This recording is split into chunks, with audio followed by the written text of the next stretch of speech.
জীবনের কতগুলো বসন্ত পার হয়ে গেছে, ম্লান হয়ে গেছে কত শত কাকডাকা ভোর, আফসা স্মৃতির মতো। জীবন আস্তে আস্তে আচ্ছন্ন হয় ধূসরতায়। সময়ের সরল সংখ্যা কমে আসছে ধীরে ধীরে। সব পাখি নিড়ে ফেরে, সব নদী ফিরে যায় মোহনায়।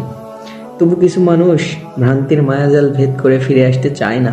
মোহ আর মায়ার বাঁধন ছিন্ন করে তারা ছুটতে পারে না আদিগন্ত অনন্তের পথে। তবু ফিরতে হবে বেলা ফোরাবার আগে, ঠিক ঠিক চিনে নিতে হবে পথ, সন্ধ্যের ঘন ঘর আধারের অতলতায় ডুবে যাওয়ার আগে। জীবন তরিটিকে ভেড়াতে হবে কুলে, রাতেরও শেষ আছে, ক্লান্তিরও আছে অবসান।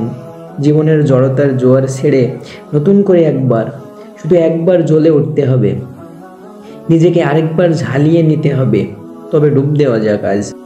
বইয়ের নাম বেলা ফোরাবার আগে, লেখক আরিফ আজাদ। বইটিতে লেখক সাহাবীগণদের মনের ভাব ফুটিয়ে তোলার চেষ্টা করেছেন। কেন তারা আমাদের প্রিয় নবী হযরত মুহাম্মদ সাল্লাল্লাহু আলাইহি ওয়াসাল্লামের নিকট থেকে দূরে চলে গেলে দুনিয়ার মায়ায় পড়ে যায়।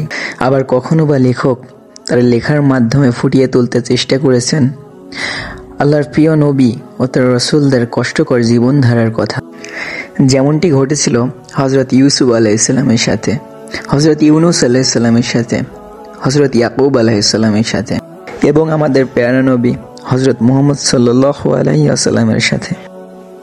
হাজারো যন্ত্রণার মাঝেও তারা কখনো আল্লাহর উপর তাওয়াক্কুল হারাননি।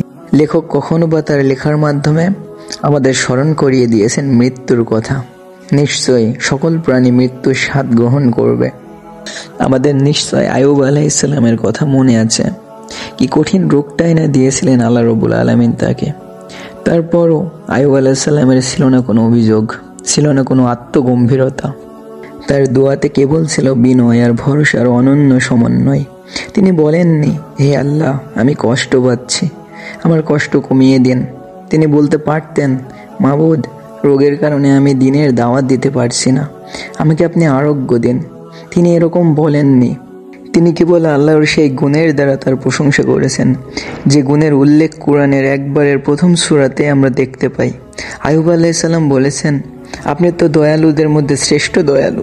লেখক আবার কখনো বা স্মরণ করিয়ে দিয়েছেন কিভাবে আল্লাহ রব্বুল আলামিনের কাছে দোয়া করতে হয়, কি করে তার কাছে চাইতে হয়।